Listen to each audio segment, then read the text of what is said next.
So this is my final project, organizational analysis, presented by me.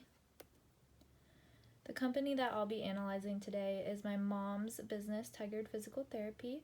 I've worked there on and off throughout the years and know the ins and out of the clinic pretty well, so I think it would be a really good one for me to address for this project just because I know so much about it. And obviously I do have some bias since it's my mom's clinic, but I'm going to do my best to put that aside for this analyzation and see how her company is currently equitable and how it can continue to be improved and how it can be more inclusive for all.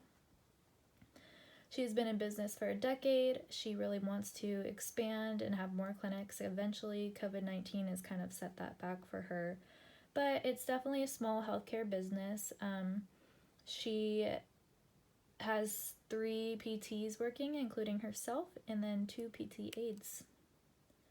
Looking at the Geiger cultural assessment model, I picked out some bits from the model to address pros and cons. So communication, everyone who works there only speaks English.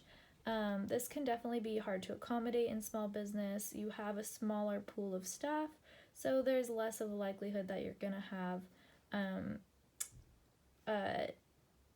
dual language speakers. And then biological and genetic differences between races.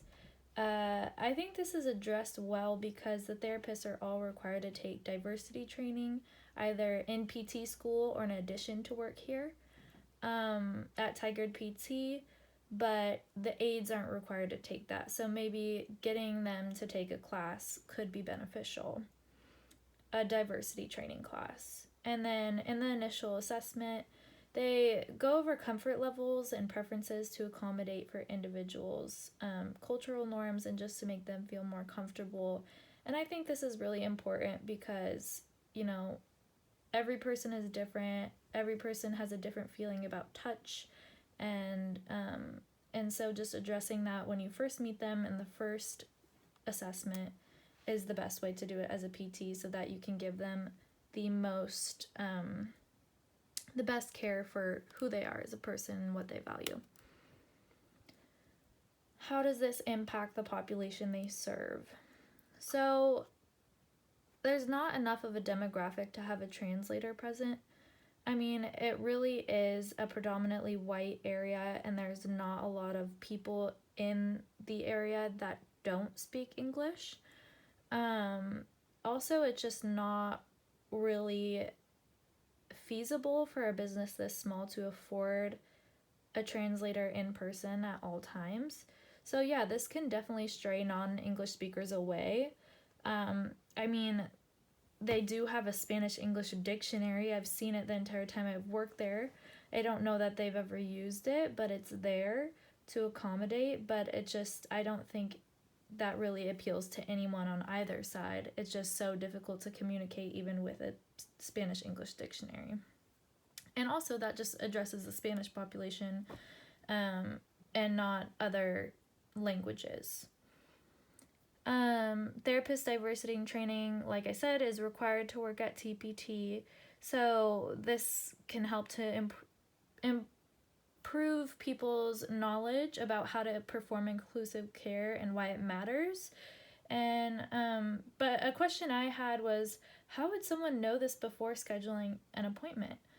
They go online and they see all these white physical therapists that work here, and that might really deter them away because they don't feel like their population is going to be understood in this healthcare setting. So I thought it would be great to add some inclusivity statements on their website. And then the initial assessment can definitely ease worries for people. Again, kind of talked about that. It just can calm nerves before treatment when you really find out what those patient preferences are. Patient-employee demographics. So, it's kind of embarrassing to admit as her daughter, and probably even for her, because I don't think that she really goes out and seeks white female employees. But the Tigard-Tualatin area is primarily white. There's a notable number of Hispanics, but it doesn't even compare to the number of white people in this area. And every employee is a white female. I included on the far left a picture of my mom.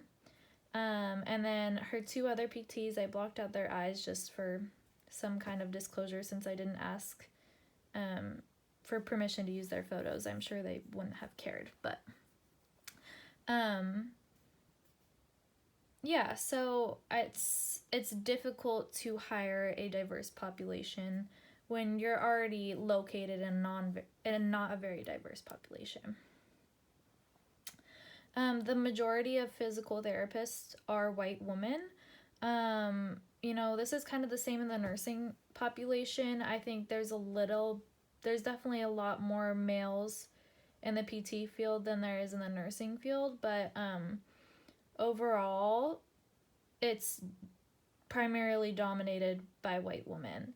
And then most of the aides that work there aspire to be PTs one day. They're working to go to PT school, so they're typically women as well.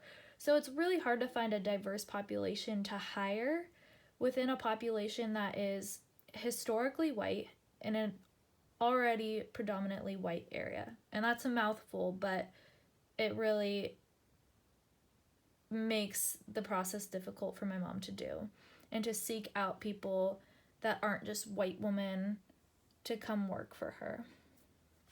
But they still continue to serve a wide range of people.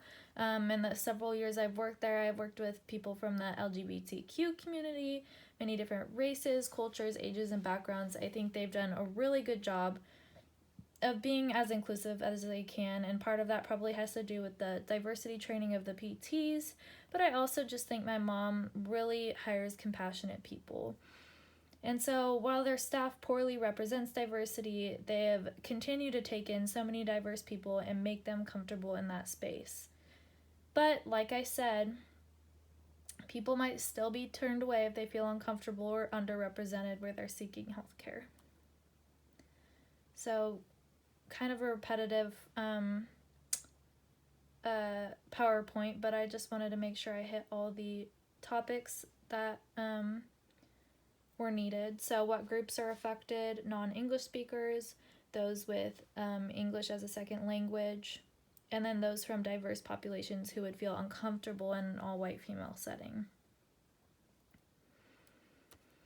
Some barriers: it's a very small business, so they lack the money and resources that some big companies or hospitals could provide, like a translator. And then again, as we just talked about, hard to hire a diverse population in a predominantly white area. What problems need to be addressed? So using the equity and empowerment model, I identified a few things. Finding an online resource for translation might be better than a Spanish-English dictionary or any translating dictionary if in-person is unattainable. Obviously, in-person is the best thing we could hope for, but it's just probably not going to happen with her clinic. And then promote on that website that it's a safe space for all, and some of the reasons why. I mean, it seems silly sometimes that you would have to put that on your website, but it really can make all the difference for some people and make them decide, oh, I'm going to choose Tigard PT because they included this on their website. And then considering all staff as equal candidates. My mom is a very compassionate person, so there's no reason for me to believe that she isn't hiring her staff as equal candidates. But I mean, just to really make it fair for everyone, maybe creating a blind application process could be implemented where the first round of applications, names and faces aren't associated, and then when she chooses her top candidates, she brings them in for an in-person interview. Addressing the previous issues would target the experience and health aspects on the triple aim of health. And then the following provisions I chose from the Code of Ethics. We've been told the Code of Ethics a million times, so I'm not going to read them to you, but Provision 1, 3, and 6 all applied to this. And there's my little graphic. And some pros of small business, since we already talked about some of the cons, there's no overhead power that nobody knows way up at the top that's going to establish the rules and policies. So change is a lot more doable. And then the owner usually has a good relationship with all the employees, knows them really well. And so if an employee notices something that needs to be addressed, such as some kind of change or discrepancy in the workplace, they can find comfort knowing who to go to promote that change. And they also directly hear from the owner about clinic expectations and goals for serving diverse communities. So I feel like when you directly hear about who's overseeing you, hear from who's overseeing you, those protocols get better followed and maintained. So this wasn't necessary, but I just said, can I do something to advocate since it's my mom's clinic? So I sat down with her and we just kind of had a conversation after I finished up this project, and I asked her if she had considered translators, and she basically said, there's not enough people who speak other languages in the area. She has apps on her phone to help communicate with the small amount that do come in for care. And then the biggest thing that I really wanted to make sure she did was promote inclusivity in her social media and on her website. And Lynn, my mom, had never realized that she hadn't incorporated those kinds of things, statements on her website. And she actually did reach out to her website designer to add something. And then I asked her about her interview process, if we could do blind interviews. And she said she strictly chooses from her pool of applicants based on work history and schooling, and then sees them for the first time in person or the second round interviews. So she was pretty much already doing this, but it was good to address it and just make sure it was getting done properly.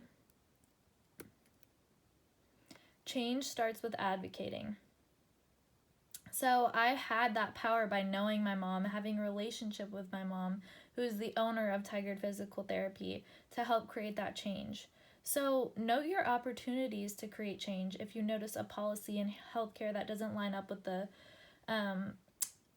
Triple Aim of Health, Nursing Code of Ethics, Equity and Empowerment model. Just get involved in your community and research all the resources you can to get involved in statewide change, national change, or just in your city, or in your hospital. There's so many different opportunities to get involved and make things more inclusive for everyone. So thanks for watching and advocating for change with me.